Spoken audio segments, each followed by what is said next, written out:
Mula sa selda sa PNP Custodial Center kung saan solo siya at may sariling kama at banyo, mahigit 40 PDL na ang kasama ngayon ni dismissed Mayor Alice Go sa seldang pangsyam lang sa Pasig City Jail Female Dormitory. 5 ang katabi niya sa higaan ayon sa BJMP. May report si June Veneracion. Sa isolation room muna inilagay si dismissed Mayor Alice Go nang ilipat sa Pasig City Jail Female Dormitory pasado alas 9:30 ng umaga. May nakita kasing impeksyon sa baga ni Go base sa medical examination ng PNP. Inilipat si Go mula sa PNP Custodial Center alinsunod sa commitment order ng Pasig RTC Branch 167 kaugnay ng kasong qualified human trafficking.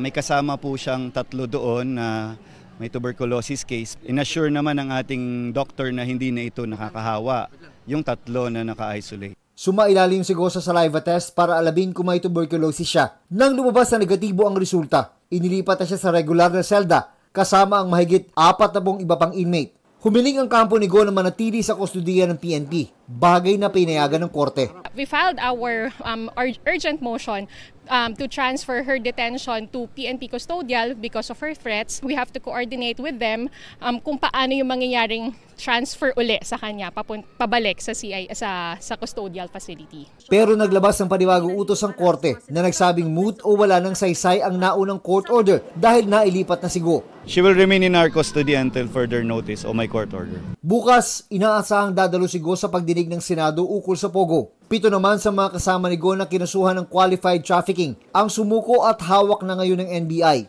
Pero itinanggi nilang sangkot sila sa krimen. 4 sa kanila, nagpakilalang tindera sa palengke sa bayan ng Concepcion.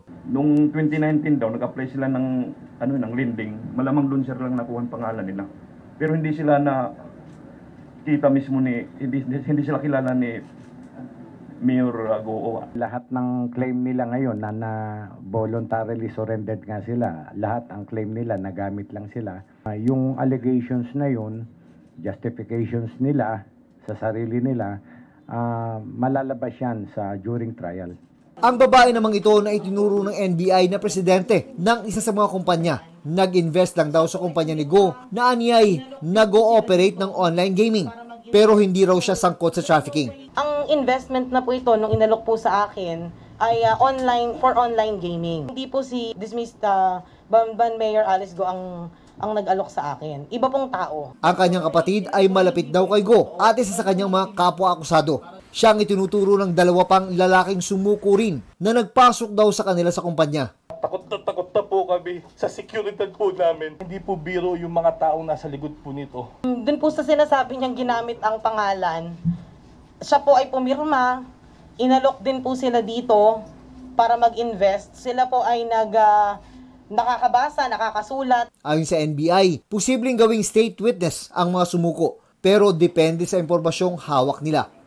June Veneracion, nagbabalita para sa GMA Integrated News.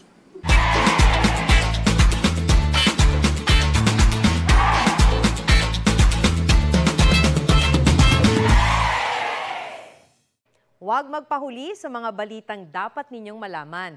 Mag-subscribe sa GMA Integrated News sa YouTube. Sa mga kapuso abroad, subaybayan nyo kami sa GMA Pinoy TV at sa www.gmanews.tv.